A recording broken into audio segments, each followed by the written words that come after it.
chef d'état-major général a déjà fait un communiqué. On sait qu'on a eu une attaque hier nuit dans la localité de Kapolo, à 61 km au nord-est de la Côte d'Ivoire. Et nous a signalé des blessés. Et immédiatement, on a déployé l'armée de l'air afin de ramener très rapidement nos blessés. Donc vous voyez, ils viennent d'arriver, ils seront pris en main à l'hôpital militaire et les plus graves seront adressés à des centres spécialisés. C'est une attaque terroriste, évidemment, quelle que soit sa nature, nous sommes en train de faire des enquêtes et les services d'investigation pourront préciser au bout de l'enquête la nature précise et l'origine de cette attaque.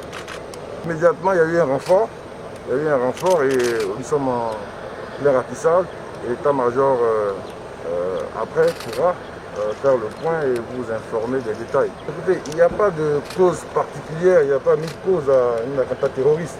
C'est semer la terreur, c'est détruire des vies, c'est désorganiser les États, représailles ou pas. La seule réponse des États, c'est de faire face. Et nous nous organisons pour faire face.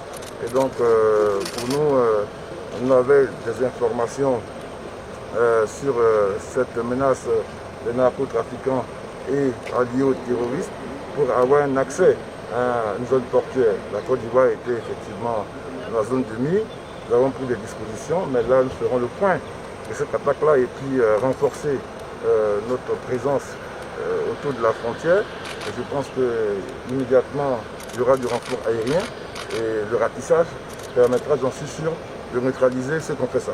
C'est un maillon difficile parce que c'est évidemment, vous savez, les forêts sont toujours très difficiles à surveiller.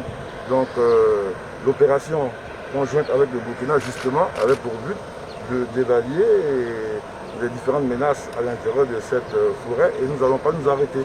Le plus important pour nous, c'est de protéger nos populations et protéger notre territoire. Nous avons un niveau d'organisation de nos forces qui nous permet de faire face. Et vous allez voir dans les jours qui viennent, la réponse sera à la mesure de cette attaque-là. Est-ce que le bilan de votre communiqué de ce matin a évolué entre-temps? Non, je ne crois pas. Pour le moment, on parle d'une dizaine de morts. Donc après l'arrivée, le point avec les services de santé, on pourra vous dire des choses plus précises.